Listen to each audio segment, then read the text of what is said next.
솔로몬은 전도서 3장에서 범사에 기한이 있고 천하만사가 다 때가 있고 사람이 자기 일에 즐거워하는 것보다 더 나은 것이 없음을 보았다 이렇게 일갈합니다.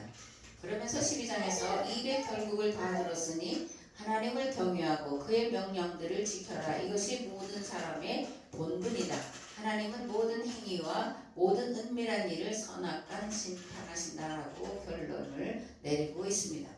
사도 바울은 로마서 13장에서 또한 너희가 이 시기를 알거니와 자다가 깰 때가 벌써 되었으니 이는 이제 우리의 구원이 처음 믿을 때보다 가까웠습니다. 밤이 깊고 낮이 가까웠으니 그러므로 우리가 어둠의 일을 벗고 빛의 갑옷을 입자. 낮에와 같이 단정히 행하고 방탕하거나 술 취하지 말며 음란하거나 호색하지 말며 다투거나 시기하지 말고 오직 주 예수 그리스도로 옷 입고 정력을 위하여 육신의 일을 도모하지 말라 이렇게 말씀을 합니다. 결국 인생은 죽음의 때가 있고 심판의 때가 있기 때문에 모든 일에 최선을 다하며 살 때 감사하며 즐거워하며 살아야 한다 이렇게 말씀을 하고 있습니다. 무엇보다 하나님의 뜻이 하늘에서 같이 땅에서도 이루어지기를 간구하는 삶을 살아야 하는데 이 땅에 이루어져야 할 하나님의 뜻, 하나님의 나라는 하나님 안에서 모든 만물과 인간이 서로 어울려 창조 질서를 따라 조화와 균형을 이루며 평화와 공존과 공명을 이루며 살아가는 것입니다. 아멘. 근데 이것을 위해서 해야 할 일이 있습니다. 첫째로 하나님의 뜻을 바로 알지 못하는 것을 회개하고 잘못된 길에서 돌이키는 것입니다. 때와 시기를 아는 지혜를 얻기 위해 말씀과 기도에 전념해야 합니다. 하나님 아는 지혜와 지식으로 하나님 나라를 이 땅에 임하게 하는 일에 최선을 다하며 살아가야 합니다. 그러면 하나님께서 하나님을 신실히 믿고 따르는 교회와 성도들을 통해 반드시 속히 이루도록 역사하실 줄을 믿습니다. 아멘. 오늘 함께 나눌 말씀은 마태복음 3장인데 먼저 1절에서 4절 말씀을 봉독하겠습니다. 그때에 침례 요한이 이르러 유대 광야에서 전파하여 말하되 회개하라 천국이 가까이 왔느니라 하였으니 그는 선지자 이사야를 통하여 말씀하신 자라. 일러스되 광야에 외치는 자의 소리가 있으리되 너희는 주의 길을 준비하라 그가 오실 길을 곧게 하라 하였느니라. 이 요한은 낙타 털옷을 입고 허리에 가죽띠를 띠고 음식은 메뚜기와 석청이었더라. 아멘. 마태복음을 보면 모세오경의 구조를 따라서 이렇게 쭉 전개해 나가고 있는 것을 볼 수 있는데 특별히 예수님의 설교를 5모음으로 하고 있다는 거예요. 그리고 5장과 7장에 기록된 산상수훈을 산에서 선포한 복음이다 이렇게 말하고 있는 것을 보는데 이건 모세와 예수님과 구약과 신약을 연결짓는 연결고리로 이렇게 마태가 의도적으로 사용하고 있는 것을 볼 수 있습니다. 그래서 마태는 예수님의 설교를 5모음으로 하면서 말씀을 마치심으로 시작해서 말씀을 다 마치시고로 마무리하고 있다는 건데 첫 번째는 7장 28절에 예수께서 이 말씀을 마치심에 두 번째는 11장 1절에 예수께서 12제자에게 명하기를 마치시고 세 번째 단락은 13장에 예수께서 이 모든 비유를 마치신 후에 네 번째는 19장 1절에 예수께서 이 말씀을 마치시고 마지막으로 26장 1절에 예수께서 이 말씀을 다 마치시고 제자들에게 이 시대로 마무리하면서 마무리를 하고 있습니다. 본문으로 돌아가서 1절에 그때는 어느 때를 말하는 것일까? 마태는 구약의 어떤 특정한 시점을 나타내는 표현 방법인 그 후에 또는 그때에 라는 표현 방식을 따르는데 이유는 예수 그리스도가 구약에 예언된 바로 그 메시아시고 그것이 역사적 사실임을 강조하기 위해서 그때 또는 어느 때 또는 그 후에 그때라는 연결 단어를 사용하고 있다라는 거예요. 세례요한이 유대 광야에서 이제 등장해서 말씀을 선포합니다. 그러면 왜 유대 광야에서 등장을 할까? 그래서 유대 광야에서 말씀을 선포할까라는 건데 유대인들에게 광야는 단순히 소외된 지역을 의미하는 것이 아니라 예언적인 의미를 갖고 있기 때문에 그렇습니다. 그러니까 출애굽 백성들이 기약을 맺은 것은 광야길 가운데 있는 시내 산이었죠. 신약에 가면 에세네파가 있는데 이때도 광야에 머물며 공동체를 이루며 살았고 율법을 배우며 정결례를 행하며 살았습니다. 또 열심당원들도 광야를 은신처로 삼아서 독립을 꿈꾸는 활동을 했음을 알 수 있습니다. 이 광야에서라는 말 중에 에서에 해당되는 헬라어가 파라기네타인데 이 말은 세례 요한이 광야로 와서라는 의미고 이 말에 담긴 의미는 세례 요한의 사역의 현재성과 역동성을 나타내기 위해서 이 단어를 쓰고 있다는 것이고 다른 하나는 세례 요한의 행위가 구약에 등장하는 예언자와 동일하다는 것을 강조하기 위해서 파라기네타이라는 단어를 사용하고 있다라는 거예요. 그렇다면 이제 세례 요한 광야에 등장한 세례 요한은 누구일까를 이제 우리가 한번 알아봐야 되는데 누가복음 1장을 보면 세례 요한은 아비야 반열의 제사장인 사가랴와 아론의 자손 엘리사벳 사이에 출생한 사람, 즉 아론의 정통 후손임을 알 수가 있습니다. 그리고 이 세례 요한은 에세네파의 전통을 따라서 광야 공동체에 속해서 유대교 율법과 전통을 따라 살도록 교육받고 훈련받은 자인데 누가복음 1장 80절이 이렇게 기록되어 있습니다. 아이가 자라면 심령이 강하여지며 이스라엘에게 나타난 날까지 빈들에 있으리라. 빈들에 홀로 던져져서 그렇게 노숙 생활했다는 얘기가 아니라 에세네파 공동체에 속해서 열심히 구약을 배우며 전통을 몸에 익히고 그리고 매일의 정결례를 행하며 율법을 배우는 일에 모든 것을 다 하는 삶을 살았다 이런 의미로 빈들에서 있었다 이렇게 표현을 하고 있습니다. 누가복음에 소개된 세례 요한은 이사야서에 오리라 예언된 선지자인데 누가복음 3장에 이렇게 기록되어 있습니다. 요한이 요단강 부근 각지에 와서 죄 사함을 받게 하는 회개의 침례를 전파하니 선지자 이사야의 책에 쓴 바 광야에서 외치는 자의 소리가 있으리되 너희는 주의 길을 준비하라. 그의 오실 길을 곧게 하라. 모든 골짜기가 메워지고 모든 산과 작은 산이 낮아지고 굽은 것이 곧아지고 험한 길이 평탄하여질 것이요 모든 육체가 하나님의 구원하심을 보리라 함과 같으니라. 이렇게 말씀되어 있는 이사야서를 인용해서 지금 이사야가 예언한 오리라는 선지자가 바로 세례 요한이다 이렇게 이제 누가가 소개를 하고 있다라는 겁니다. 그런데 마태복음 11장에서 마태는 세례 요한을 이렇게 소개합니다. 그들이 떠나며 예수께서 그에게 요한에 대하여 말씀하시되 너희가 무엇을 보려고 광야에 나갔더냐? 바람에 흔들리는 갈대냐? 그러면 너희가 무엇을 보려고 나갔더냐? 부드러운 옷 입은 사람이냐? 부드러운 옷을 입은 사람들은 왕궁에 있느니라. 그러면 너희가 어찌하여 나갔더냐? 선지자를 보기 위함이었더냐? 옳다. 내가 너에게 이르노니 선지자보다 더 나은 자니라. 기록된 바 보라 내가 내 사자를 내 앞에 보내노니 그가 네 길을 네 앞에 준비하리라 하신 것이 이 사람에 대한 말씀이니라. 마태는 예수님의 그 말씀을 인용해서 우리라 한 엘리야 주의 길을 예비한 그의 첩경을 평탄케 하는 자로 엘리야가 세례 요한이 맞다 이렇게 이제 증언을 하고 있다는 거예요. 여기 마태복음 11장 10절에 기록된 바라는 말은 말라기서를 인용하는 말씀인데 말라기서 4장에 이렇게 되어 있습니다. 보라 여호와의 크고 두려운 날이 이르기 전에 내가 선지자 엘리야를 너희에게 보내리니 그가 아버지의 마음을 자녀에게로 돌이키게 하고 자녀들의 마음을 그들의 아버지에게로 돌이키게 하리라. 돌이키지 아니하면 두렵건대 내가 와서 저주로 그 땅을 칠까 하노라 하시니라 하는 말씀인데 이 말씀을 예수님께서 인용해서 세례 요한이 곧 오리라 선지자 엘리야다 이렇게 말씀하시고 있고 마태도 맞다. 구약에 예언된 그 메시아가 오실 길을 예배하는 자로 세례 요한이 왔다라고 이제 구약의 예언과 성취도식으로 말씀을 하고 있다라는 겁니다. 그러면 세례 요한의 등장 의미와 역할은 무엇일까 우리가 한번 생각을 해봐야 되는데 그러기 전에 예언자들은 누구냐? 그 예언자들이 선포한 말씀은 무엇일까를 먼저 생각을 해야 합니다. 예언자는 등장할까? 그리고 예언자들은 어느 때에 등장할까? 이런 건데 예언자들의 등장 시기를 보면 왕정기, 포로기, 기한 이후 헬라 제국과 로마 제국 시대로 나눌 수가 있습니다. 그리고 이 예언자의 등장 시기에 특징이 있는데 나라가 심판과 멸망에 처할 위기에 있다라는 거예요.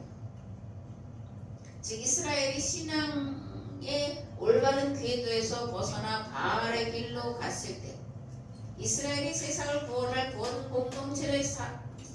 공동체로서의 사명을 망각하고 주변 나라들의 절대 왕력을 따라가며 가진 자들을 위한 종교로 타락하고 전락했을 때 그때에 예언자들이 등장을 했다라는 건데 가장 먼저 등장한 예언자는 엘리야죠. 엘리야와 엘리사인데 북이스라엘에서 활동을 했고 아합이 다스리던 때에 엘리야가 본격적으로 이제 예언자로서 사역을 감당하고 있습니다. 그 다음에 아모스와 호세아인데 문제는 이들이 말씀을 선포한 지 30년이 못 돼서 북이스라엘이 멸망했다라는 거예요. 남유다에 등장한 예언자는 미가고 또 그 뒤를 이어서 이사야와 에레미야가 오랜 시간 동안 활동을 하는데 남유다도 마찬가지로 에레미야가 말씀을 선포한 지 40년이 되었을 때에 바벨론에 멸망을 했다라는 겁니다. 멸망을 막기 위해서 최후의 보루로 예언자들을 이렇게 보내셨는데 결국은 예언자의 말을 듣지 않고 멸망했다 이렇게 성경은 증거를 하고 있습니다. 그렇다면 예언자들이 선포한 말씀의 근거는 어디에 있을까? 또 선포한 말씀은 무엇일까? 회개하라 였습니다. 심판과 멸망이 가까웠으니 우상을 버리고 여호와께로 돌이키라는 것이 예언자들이 선포한 말씀의 중심인데 그렇게 말씀을 선포한 근거는 신명기에 있다라는 거예요. 신명기의 핵심 주제는 회개입니다. 그 신명기 역사서의 사관을 참회의 사관이다 이렇게 말하는데 그것을 신명기에서 말씀하시는 것을 가지고 이들이 바벨론 포로제도 신앙을 바로 세우는 일을 했기 때문에 이제 참회 사관이고 그것은 신명기의 핵심 주제를 따라서 한 거다 그런 건데 이 신명기의 핵심 주제는 회개하고 여호와와 맺은 계약법으로 돌이키면 살고 그렇지 않으면 심판에 이르게 된다라는 것이고 이것을 교리로 구체화시킨 것이 포로기에 등장하는 인과응보 사상입니다. 그리고 인과응보 사상을 추격하면 순종하면 복받고 불순종하면 저주받는다라는 것이었습니다. 아멘. 3장 2절에 회개하라는 말의 원어는 헬라어로 메타노에이테인데 마음을 바꾼다라는 뜻입니다. 그런데 이 말의 히브리어는 슈브인데 새 행실로 돌아온다라는 거예요. 마음을 바꾼다. 마음을 바꾼 결과는 새 행실로 돌아온다라는 의미고 마태는 이것을 여호와와 맺은 계약으로 돌아오라는 예언자의 외침의 의미로 해석하고 사용하고 있다라는 겁니다. 세례 요한이 광야에서 선포한 회개하라 천국이 가까웠느니라는 말씀은 거듭말하지만 하나님과 맺은 신해산 계약법으로 돌이키라는 것이고 구체적으로는 신명기의 말씀으로 돌이키라는 건데 그러면 다시 말하지만 이 이스라엘이 어떤 길로 갔기 때문에 또는 무엇에서 돌이키라는 것일까? 여러 가지가 있는데 첫 번째로 인과응보 교리라는 거예요. 인과응보 교리는 바벨론 포로지에서 만들어진 것이고 신명기 사관의 핵심인 참회 사관의 산물이다 이렇게 말씀을 드렸습니다. 그리고 이런 참회 사관은 순종하면 복이고 불순종하면 저주가 임한다라는 것을 아주 간략하게 추락할 수 있는데 신명기 28장이 그 근거되는 말씀입니다. 바벨론 포로기 유다인들은 참회 사관의 산물인 인과응보 교리에 의해 철저히 회개하고 율법을 배우고 익히는 일에 최선을 다했습니다. 그 결과 다시금 약속의 땅으로 돌아올 수가 있었죠. 근데 문제는 포로기 신학의 핵심 교리인 인과응보 교리가 예수님 당시까지 그대로 그 사회에 적용되었다라는 것이고 그 결과 유대 사회는 의인과 죄인으로 양분된 사회가 되었다라는 거예요. 이 인과응보 교리는 본래 바벨론 포로 공동체에게 적용된 교리였습니다. 그런데 예수님 당시에는 이 교리가 개인에게 적용이 됐다라는 거예요. 그래서 가난한 자, 병든 자, 실패한 자 이들을 죄인이다 이렇게 정죄를 했다라는 겁니다. 왜 인과응보 교리가 공동체에게 적용된 교리였냐라면 바벨론에 끌려간 자들은 거의 다 재산한 계열, 왕족 계열, 부자들, 지식층, 사회 지도층이었기 때문에 그 공동체에게 적용된 교리가 인과응보 교리였다라는 거예요. 근데 예수님 당시 이 인과응보 교리를 개인에 적용하면서 어떻게 됐다고 말씀을 드렸죠? 죄인의 정의가 바뀌는 거예요. 가난한 자, 병든 자, 실패한 자, 고아와 과부와 나그네들이 죄인으로 낙인 찍혔다라는 건데 인과응보 교리에 의하면 병들고 가난하고 실패하고 고아와 과부와 나그네가 된 것은 하나님의 말씀에 불순종하여 저주받았기 때문이라고 적용을 했다라는 겁니다. 그래서 회개하라고 할 때 첫 번째 회개해야 되는 것은 인과응보 교리의 잘못된 적용에 대해서 회개하라는 말씀으로 들어야 한다는 거예요. 두 번째 유대교 율법에서 돌이키라는 겁니다. 유대교 율법은 헬라 제국의 헬라화를 막기 위해 율법과 십계명을 조항으로 만들어 놓고 그것을 문자대로 지키게 한 거예요. 특별히 안식일법과 그리고 할례법을 강조해서 이것을 지키면 모든 율법을 다 지켰다고 가르쳤다라는 건데 예수님이 이에 대해서 이렇게 책망을 하셨습니다. 그러므로 누구든지 이 계명 중에 지극히 작은 것 하나라도 버리고 또 그같이 가르치는 사람은 천국에서 지극히 작다 일컬음을 받을 것이요 누구든지 이를 행하며 가르치는 자는 천국에서 크다 일컬음을 받으리라. 옛사람에게 말한 바 살인하지 말라. 누구든지 살인하면 심판을 받게 되리라 하였다는 것을 너희가 들었으나 나는 너희에게 이르노니 형제에게 노하는 자마다 심판을 받게 되고 형제를 대하여 라가라 하는 자는 공회에 잡혀가게 되고 미련한 놈이라 하는 자는 지옥불에 들어가게 되리라. 그러니까 예수님 당시 유대교 율법은 안식일법과 할례법을 가장 크고 중요한 법이라고 가르쳤습니다. 이에 대해서 예수님은 계명 중에 큰 계명, 작은 계명이 어디 있냐? 다 지켜야 된다. 이렇게 말씀을 하고 있는 거죠. 반면 세 번째 성전 신학과 제사 신학에서 그리고 그 신학에서 돌이키라는 겁니다.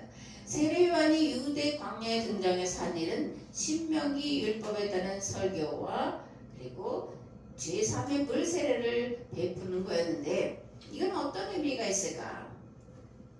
사실 성전 신학과 제사 신학은 왕족이 이스라엘의 잘못된 신앙 행태였고 이것이 바벨론의 또 아시리아의 나라를 빼앗기는 결정적 요인이었는데 그래서 포로 생활을 거치면서 이들은 신명기 역사가들의 도움으로 겨우겨우 바른 신앙으로 돌이키게 됩니다.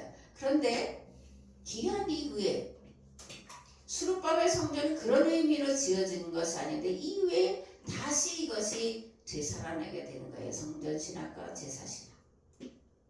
왜냐하면 개가천선을 했지만 그 개가천선한 무리들이 다 제사장 계열이었기 때문에 이들이 본래로 돌이키는 일을 했다라는 거예요.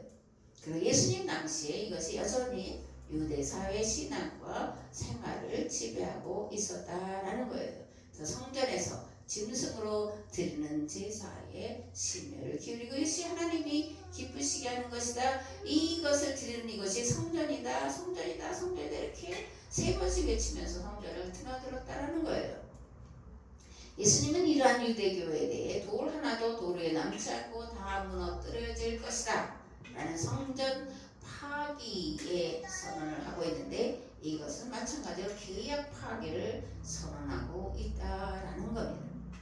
세례요한은 유대교의 제사신학과 성전신학이 유대인들을 잘못된 신앙 방향으로 이끌어가는 것을 잘 알고 있었고 그렇게 광야에 등장하여 제사함의 방식을 성전에서 짐승으로 제사 드리는 것에서 물세례로 바꿨고, 또 짐승으로 속죄제와 번제를 드리는, 그리고 제사하는 것이 예배라고 하는 것을 설교로 바꾸는 종교 개혁을 했다라는 것을 알 수가 있습니다. 아멘. 성도의 예배는 특정한 장소에서 드리는 것이 아니라 삶이 곧 예배해야 한다. 우리가 잘 알고 있죠? 삶이 예배해야 한다. 그러면 이제 이런 반문이 생길 거예요. 교회에 나와서 예배 안 드려도 된다는 말이냐? 요즘에 이런 교인들 많이 있는데, 그죠? 뭐 가난한 교회 이렇게 말하던데, 교회에 나와서 예배 안 드려도 된다는 말이 아니라 역설적이게도 반드시 교회에 나와야 된다라는 말씀을 제가 드리는 거예요. 그러면 왜 반드시 교회에 나와서 예배 드려야 하냐?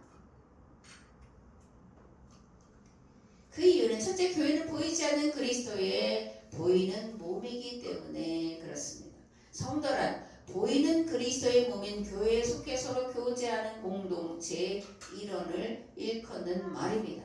그리고 신앙생활은 개인이 중심이 아니라 공동체가 중심이기 때문에 믿는 자들의 모임인 그 공동체에 반드시 속해서 말씀을 듣고 배우고 그리고 성도의 삶을 실천하는 훈련을 받아야 한다라는 거예요. 골로새서에 보면 이렇게 되어 있습니다. 그는 예수님은 몸인 교회의 머리시라. 그가 근본이시요 죽은 자들 가운데서 먼저 나신 이시니 이는 친히 만물의 으뜸이 되려 하심이요.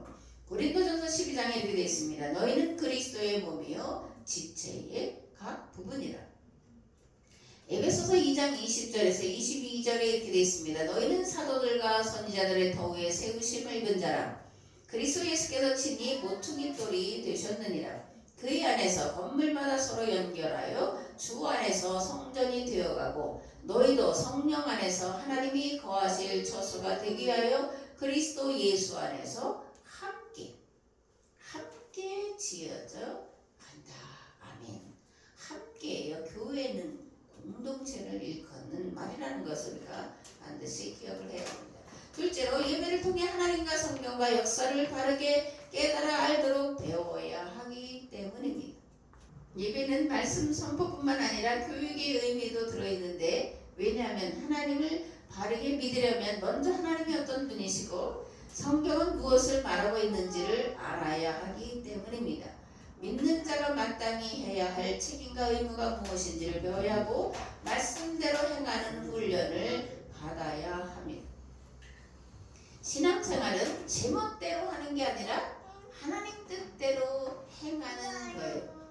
나만 잘하는 것으로 끝나는 것이 아니라 가정에서 자녀들과 함께, 일가 친척 모두 다 함께, 내가 아는 모든 사람과 나를 아는 모든 사람이 함께 해야 하는 것이요. 함께 해야 하는 것은 이 땅에 하나님 나라가 이루어지도록 하는 모든 섬김과 봉사와 헌신과 나누는 것입니다. 셋째, 교회 공동체를 통해 우리는 서로 지지받고 위로받고 도와야 하기 때문이에요. 믿는 자들 안에 계시는 성령님의 인도와 도우심으로 서로 사랑하며 서로 섬기며 서로 돌아보며 살아가는 것이 진정한 신앙생활이요 믿음과 삶의 공동체를 일컬어 교회라고 하는 겁니다. 그러니까 반드시 교회에 속해서 반드시 예배에 참석을 해야 된다라는 겁니다. 아멘. 마태복음 3장 5절에서 10절 말씀 봉독하겠습니다. 이때에 예루살렘과 온 유대와 요단강 사방에서 다 그에게 나와 자기들의 죄를 자복하고 요단강에서 그에게 침례를 받더니 요한이 많은 바리새인들과 사두개인들이 침례 베푸는 데로 온 것을 보고 이르시되 독사의 자식들아 누가 너희를 가르쳐 임박한 진노를 피하라 하더냐. 그러므로 회개에 합당한 열매를 맺고 속으로 아브라함이 우리 조상이라고 생각하지 말라. 내가 너희 이르노니 하나님이 능히 이 돌들로도 아브라함의 자손이 되게 하시리라. 이미 도끼가 나무 뿌리에 놓였으니 좋은 열매를 맺지 아니하는 나무마다 찍혀 불에 던져지리라. 아멘. 세례요한이 말하는 회개에 합당한 열매는 그럼 뭘까? 면제년과 희년 시년인데 누가복음 3장에 이렇게 기록이 되어 있습니다. 요한이 침례받으러 나오는 무리에게 이르되 독사의 자식들아 누가 너에게 일러 장차 올 진노를 피하라 하더냐. 그러므로 회개에 합당한 열매를 맺고 속으로 아브라함이 우리 조상이라 말하지 말라.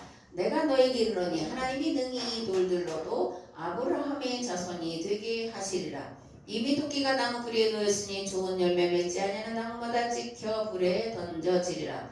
우리가 물어 이르되 그러면 우리가 무엇을 하리이까? 대답해 이르되 옷 두 벌 있는 자는 옷 없는 자에게 나눠줄 것이요 먹을 것이 있는 자도 그렇게 할 것이니라고. 세리들도 침례를 받고 자에 와서 이르되 선생이여 우리는 무엇을 하리이까 하며 이르되 부과된 것 외에는 거두지 말라고.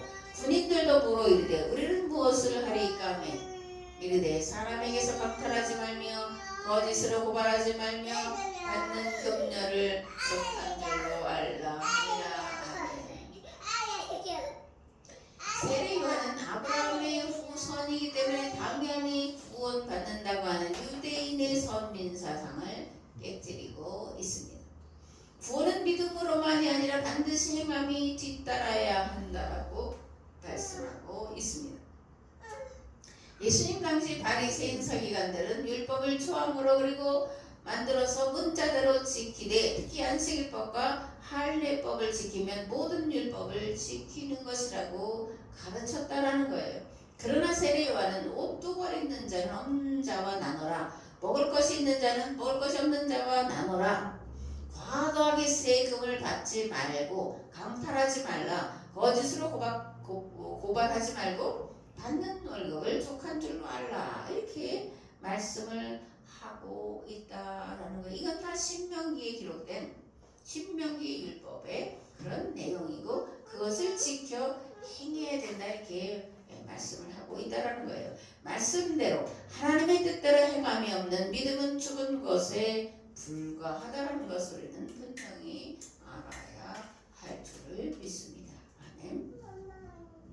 마태복음 3장 11절에 17절 말씀을 봉독하겠습니다. 나는 너희로 회개하게 하기 위하여 물로 침례를 베풀거니와 내 뒤에 오시는 이는 나보다 능력이 많으시니 나는 그의 신을 들기도 감당하지 못하겠노라. 그는 성령과 불로 너에게 침례를 베푸실 것이요 손에 길을 들고 자기의 타작마당을 정하게 하사 알곡은 모아 곳간에 들이고 쭉정이는 꺼지지 않는 불에 태우시리라.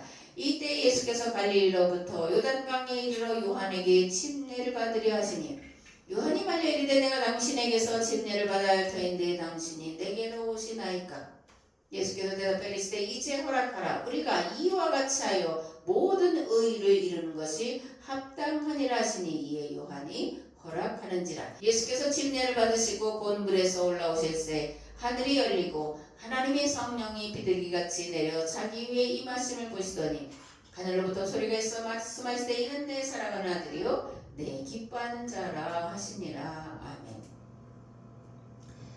예수님은 세례 요한의 말대로 세례 요한에게 세례를 받으실 것이 아니라 도리어 세례 요한 예수님에게 세례를 받으셔야 하는데 왜 세례 요한에게 예수님이 세례를 받으셨을까? 그것도 죄사함의 물세례. 이것은 세례 요한이 시작한 속죄 제도를 예수님께서 인정하셨다라는 거예요. 그리고 예수님, 곧 하나님이 사람의 모양으로 나타나신 분이 예수님이신데 세상 모든 만물의 구원 사역을 시작하심에 있어서 먼저 머리를 숙임으로 시작되었다라는 거예요. 하나님의 구원은 가장 낮아진 자에게, 가장 낮은 자로 섬기는 자에게 임하시는 줄 믿습니다. 높아지고자 하는 것은 마귀의 속성이고 곧 인간의 속성이고 이것이 죄의 근원이에요. 그러므로 높아지고자 하는 마음이 내 안에 있을 때 지금 내가 마귀의 지배를 받고 있다는 것을 지각하고 얼른 회개하고 돌이켜야 됩니다. 그런데 성령이 마시면 가장 낮은 자리로 내려앉게 되고 섬김받는 자리가 아니라 가장 낮은 자로 섬기게 된다는 거예요. 높아짐과 낮아짐, 성령과 마귀를 극명하게 대비할 수 있고 비교할 수 있는 그런 말이라는 것을 항상 우리가 기억을 해야 할 줄을 믿습니다. 아멘. 예수님이 세를 받으시고 물 위로 올라오실 때 하늘에서 소리가 나죠. 이는 내 사랑하는 아들이요 내 기뻐하는 자라. 이게 무슨 뜻일까? 예수님이 하나님의 아들이고 그래서 하나님으로부터 나온 뭐 유출 뭐 그런 걸 말하는 거냐, 그게 아니라 지금 세례 요한에게 세례를 받으시고 물에서 올라오시는 그분이 그 모습이 하나님 자신이요 하나님 자신의 모습이라는 것을 하늘이 증거를 하고 증언을 하고 있다라는 뜻입니다. 아멘. 세례 요한의 등장은 예수님의 나타나심을 준비하기 위한 것이었다. 이제 마태는 그렇게 증언을 하고, 마태뿐만이 아니라 또 누가도 그렇고 사도 요한도 그렇게 증언을 하는데, 누가는 이사야에 예언된 말씀을 인용하는 거죠. 광야에 외치는 자의 소리가 있다. 근데 그 소리가 뭘 말하냐? 그 얘기를 곱게 하라, 그 얘기를 준비하라는 소리였다. 이렇게 이제 말씀을 하고 있죠. 그의 길, 곧게 하라, 그 얘기를 준비하라는 이 말의 의미는 뭐냐? 지금 길이 구부러졌다는 거죠. 잘못된 길로, 계약 파괴 길로 가고 있다라는 거예요. 그래서 그 구부러진 길을 곧게 하라, 그래서 새로운 길을 준비하라, 이런 의미인데, 예수님이 오시는 새로운 계약 체결과 그 계약을 실천하여 세상을 구원할 새로운 구원 공동체인 교회를 세우고자 하심에 있었다라는 거예요. 새로운 계약을 체결한다라는 것은 옛 계약이 파기된다라는 것을 전제하는 거죠. 그런데 이것은 옛 계약 내용이 파기되었다라는 것을 말하는 것이 아니라 계약 관계가 파기되었다라는 것을 말하는 거예요. 계약서 내용이 바뀌었다라는 것이 아니라 계약 대상자가 바뀌었다라는 거예요. 왜냐하면 마태에 하면 예수님은 율법과 예언자를 완성하러 오신 분이지 율법이나 예언자를 폐하려고 오신 분이 아니라는 겁니다. 그래서 구약은 이미 끝났고 신약만 가지고 해야 된다 이렇게 말하는 자들, 구약과 신약을 단절시키는 자들은 다 사이비이다라는 것을 또한 우리가 분별을 해야 합니다. 계약 내용이 바뀐 것이 아니라 뭐라는 거예요? 계약 대상자가 이스라엘에서 교회로 바뀌었다라는 겁니다. 교회는 그러므로 새 계약 공동체요 세상을 구원할 새 구원 공동체의 이름이에요. 온고지신이라는 말이 있잖아요. 옛 것을 새롭게 한다는 건데, 즉 옛 계약을 계승 발전시키고 완성해 나갈 공동체가 교회요.